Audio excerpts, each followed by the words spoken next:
Prečo majú protekčné ešpézetky holohlaví chlapci na fárach a nie starky na MBčke? Kým Jakub sa snaží prežiť zo dňa na deň, úrady majú čas. Ako sa v boji o dobro detí prelína láska so sebectvom a ako zlyhávajú súdy.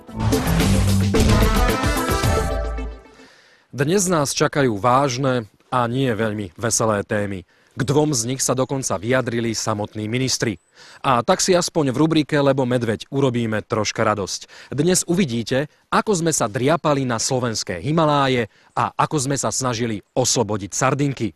Vitajte pri obrazovkách, milí priatelia. Začína sa ďalšia lampáreň. Ministerstvo vnútra a policajný zbor vyhlásili nekompromisný boj proti korupcii. Dúfajme, že aj vo vlastných radoch. Nože začať by mohli aj pri takej maličkosti, akou je prideľovanie evidenčných čísel, alebo ak chcete, ešpézetiek. Ako to, že romantickú číselnú kombináciu ako 777, 007 alebo 123 nemá vo svojej ešpézetke napríklad naša dramaturgička na svojom Matiskovi, ale zaručene ju majú holohlaví chlapci na svojich veľkých fárach, páni policajti, lekári, prokurátori či sudcovia. Určite si trpezlivo vystáli rad pred dopravným inšpektorátom. V Nových Zámkoch nakrúcal Matej Neumann, aj keď, čo si budeme hovoriť, nakrúcať mohol v podstate kdekoľvek. Tomuto radovému dopravnému policajtovi sa nepáčia podivné praktiky svojho nadriadeného riaditeľa dopravného inšpektorátu v Nových Zámkoch pri udeľovaní tzv. Lukratívnych evidenčných čísiel. Akým spôsobom sa teda tu v Nových Zámkoch prideľujú štátne poznávacie značky?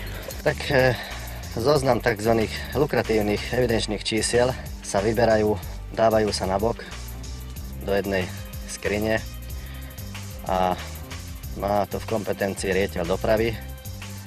On vedie vlastnoročný zoznam tých čísiel. Jedná sa o konkrétne čísla. Podľa riaditeľa lukratívne číslo je aj 001, 007, 100, 101, 111 a tak ďalej.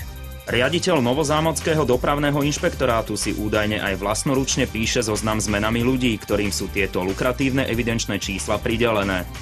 Ten zoznam vlastnoručne píše, dopíše sa tam meno. V prípade ten dotyčný, pokiaľ ešte niekedy nemá k dispozícii ani auto, ale to číslo už čaká, už má svojho majiteľa. Čiže deje sa to, že povedzme nejaký človek už má dopredu slúbené nejaké číslo? Áno.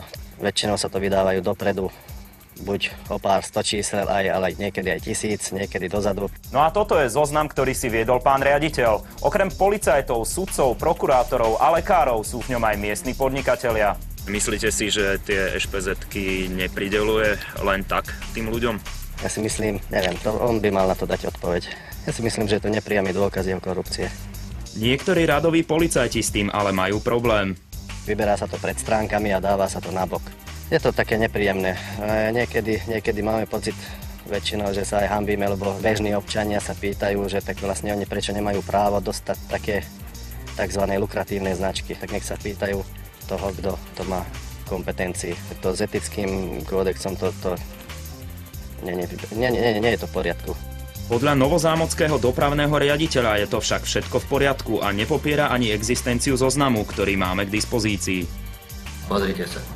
Boli tam evidenčné čísla, tie, ktoré sú tu uvedené, áno, a na základe toho, že buď policajt, prokuratúra, zo súdu, tu z vrchnosti, lekári, aby sa tam nedávali záujmovým osobám. Áno, evidenčné čísla. Sú tam aj kolegovia napísaní, že buď bratrancovi, sebe, alebo blízkej rodine. No. To máte takéto nariadenie odkiaľ, prosím vás pekne?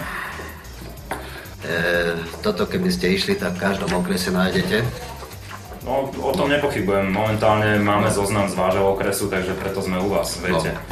Tak to vám hovorím na rovinu takto, ako to je. Na zozname sú ale aj miestni podnikatelia. No a teraz dobre počúvajte, prečo sa dostali k takýmto evidenčným číslam. Vola, ktorý, dajme tomu, zasponzoroval volačo a potreboval takéto volačo, tak sme mu takto umožnili aj my volačo. Takto volačo ste mohli mať.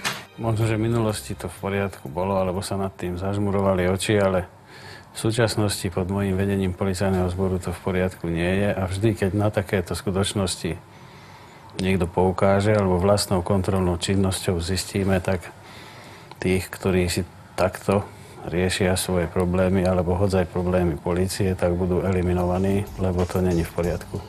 Novozámocký dopravný riaditeľ dokonca uviedol príklady.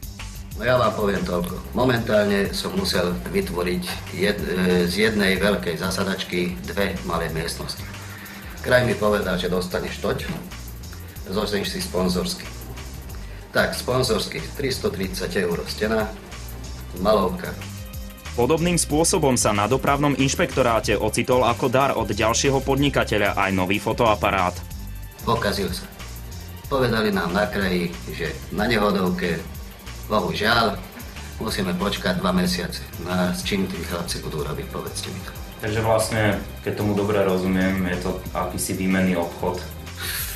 Chlapi, výmenný, ja vám poviem, pozrite sa, keď vám volá to... ste stavebné úpravy, ale prosím vás, keď vám volá to... urobil stenu a vy ste mu za to dali takúto špezetku a to isté aj s tým fotoaparátom? Tak pozrite sa. Toto by vám vedenie schválilo, takýto obchod? Obchod? No ja vám poviem... Ako to inak nazvať? Možné to je, že nie. No toto by vám určite neschválilo. No dobre, a teraz s čím by chodili nehodovkári na prípady? Ja som kategorický odporca všetkých možných fóriem obdobného nadobúdania majetku alebo sponzorského poskytovania rôznych služieb alebo tovarov. Som kategoricky proti a vždy, keď to zistím, príjmem nekompromisné opatrenia, ktoré budú vždy smerovať k odvolaniu takýchto šéfov. Keď na to Slovenská republika nemá, tak to nebudeme mať. Pri najmenšom čudné veci sa diali aj pri skúškach na vodičáky. Minimálne je to podivodné, že policajt, ktorý skúša uchádzačov, ten deň v tú pracovnú dobu je aj skúšaný riaditeľom ODI, čiže aj žiada vodičské oprávnenie. Že skúša uchádzačov a je zároveň aj preskúšaný on sám. Jeden tam je údajne taký, že zároveň skúšal aj bol skúšaný. To je ako možné? Jaj, mám. Takto. Je to môj podriadený. V prvom rade. Keď on chce zvyšovať svoju kvalifikáciu, oni si za ten kurz zaplatili. Dovtedy som počkal tam, on odskúšal svojich, vyskúšal som aj jeho.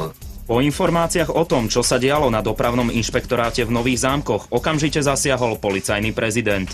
Tento pán bude vymenený od 1.2.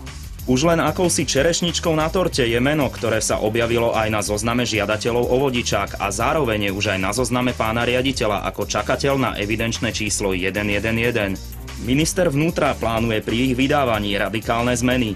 Evidenčné čísla má generovať počítač.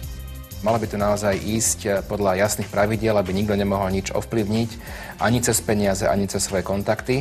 Chceme tento systém náhodného výberu špezetiek zaviesť plošne v priebehu niekoľkých mesiacov, čo potrebuje nejaký softwarový program, ale systémov zaviesť tak, aby tá možnosť akékoľvek ovplyvnenia, korupcie bola týmto minimalizovaná.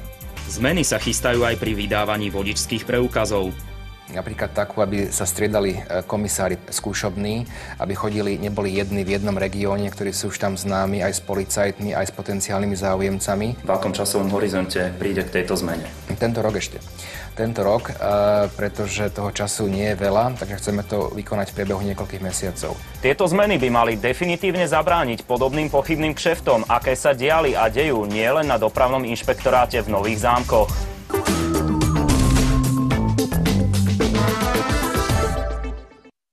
Hovorí